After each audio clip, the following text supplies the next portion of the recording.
안녕하세요. 아침이 바뀌면 인생이 바뀐다라는 믿음을 주는 남자 아알람 장한식입니다. 오늘 여러분에게 추천 공유하는 내용은 지금 강남으로 간다라는 카테고리 운이 있는 사람은 세상을 탓하지 않는다라는 책이 17번째 스토리로 흥미진진한 아침을 열겠습니다. 회사에 출근하면 항상 여러 개의 신문이 배달되어 있었다. 나는 그 중에 경제신문을 매일 읽었는데 그 습관이 지금까지도 이어지고 있다. 하루는 신문을 보는데 강남에 파라군이라는 곳이 생긴다는 기사가 있었다. 맹자 어머니가 자식 교육을 위해 3번이나 이사했다고 하는데 나도 아이들을 위해 좋은 교육 환경을 만들어주고 싶었다.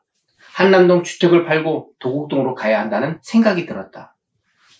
당시 강남은 이제 막 개발이 시작되는 중이었고 아스팔트 듬성듬성 깔린 데다 사람이 살만한 인플라도 전혀 갇혀있지 않았다. 아내는 왜 이런 시골 같은 곳으로 이사를 해야 하냐며 볼멘 소리를 했지만 나는 이곳에 터전을 마련해야 한다는 확신이 들었다. 내가 고를 수 있는 선택지는 도곡아파트, 영동아파트 이렇게 두 곳이었고 부동산 중개인과 함께 도곡아파트와 영동아파트를 둘러보았다. 그때 시세로 13평짜리 도곡아파트가 1,500만원, 같은 13평의 영동아파트가 1,800만원이었다. 중개인은 영동아파트가 좋은 곳이라 추천했지만 아이들이 뛰어놀기 좋은 도곡아파트가 내 눈에는 더 좋아 보였다. 한남동 집을 팔고 받은 1,200만원과 누나에게 300만원을 빌려 도곡아파트를 샀다. 아파트를 사고 그 다음에 1,100만원으로 집값이 떨어졌다.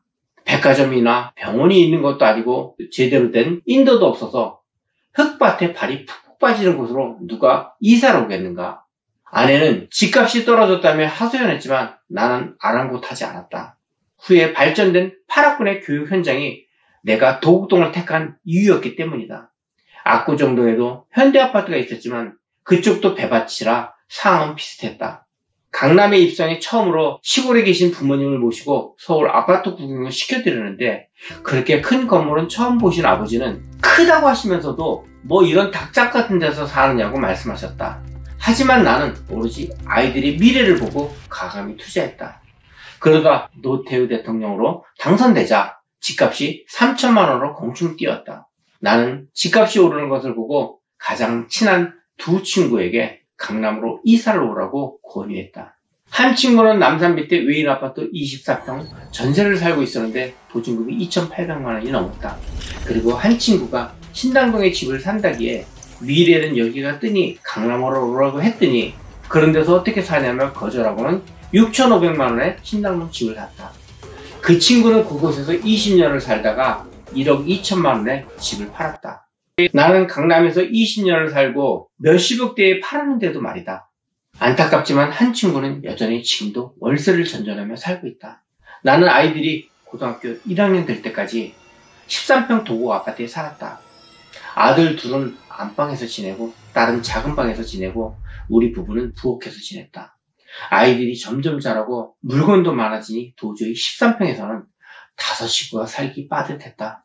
나는 31평짜리 음마 아파트를 보러 갔다. 중개인은 우리 부부에게 3곳을 보여주었다. 첫 번째로 보여준 집은 새 집처럼 아주 깨끗했다. 아내는 첫눈에 반해버리고 말았다. 두 번째 집은 500만원이 더 저렴했고 보통 수준의 집이었다. 마지막으로 본 집은 두 번째 집과 같은 금액이었지만 관리가 전혀 안 된 헌집이었다. 그날 본 3군데 집은 약간의 차이는 있었지만 모두 매매가 3억 초반대였다. 아내는 당연히 첫 번째 집을 마음에 들어했지만 나는 제일 형편없어 보이는 3번째 집을 사기로 마음먹었다. 내가 3번째 집을 선택한 이유는 이 집이 은행권 담보금액이 2억 5천만원 정도 있었기 때문이다. 나는 그 금액을 떠안고 집을 사야겠다고 생각했다. 살던 도곡 아파트를 전세로 주고 그 전세금을 보태면 억지로 집을 구입할 수 있었다. 나는 집주인과 부동산 중개인에게 계약 의사를 밝혔다. 집주인은 나에게 먼저 부동산에 가 있으라며 자신도 곧 오겠다고 했다. 그런데 30분이 지나도 집주인은 부동산에 나타나지 않았다. 그 와중에 옆에서 같이 기다리던 아내가 왜 흥정도 안 해보고 덥석 계약부터 하냐고 성을 냈다. 중개인이 몇 번 전화한 그때 집주인이 부동산 사무실에 나타났다. 들어서자마자 집주인은 방금 또 다른 사람이 집을 보고 갔다며 혹시나 집값을 조금이라도 깎자고 하면 방금 집을 복권에 간 사람에게 팔겠다고 으름장을 놨다.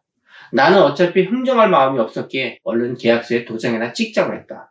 그날 별 생각 없이 즉흥적으로 집이나 좀 보자 싶어 빈손으로 나온 터라 나에게는 준비된 계약금도 없었다. 부동산 중개인이 계약을 성사시키고 싶어서 가계약금 200만 원을 빌려주어서 무사히 계약을 치를 수 있었다.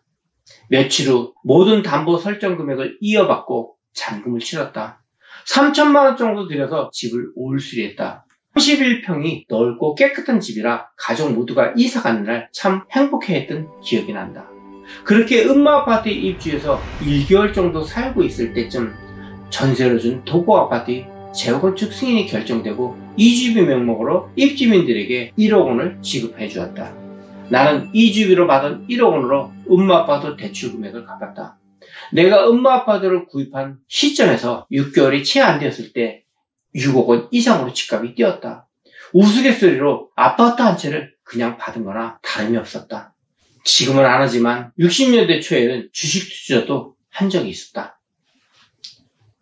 호황기에 1,300만 원 정도를 투자했는데 회사 일 때문에 객장에 가는 건 상상도 못했고 퇴근에 집에 와서 뉴스를 보면서 어떤 주식이 올라가고 떨어지는지를 보면 신나하던 시절이었다.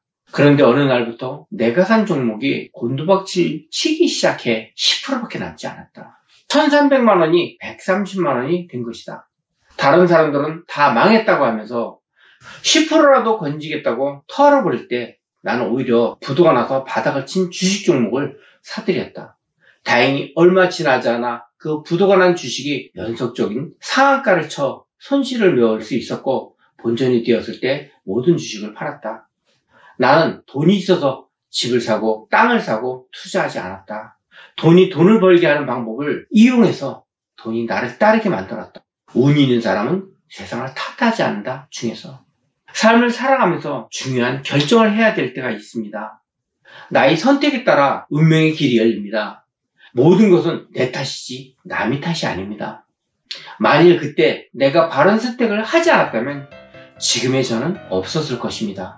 매달 저희 책으로 스토리를 이어갈수록 불의에 타협하지 않고 헤쳐나가는 리더를 보실 것입니다. 감사합니다.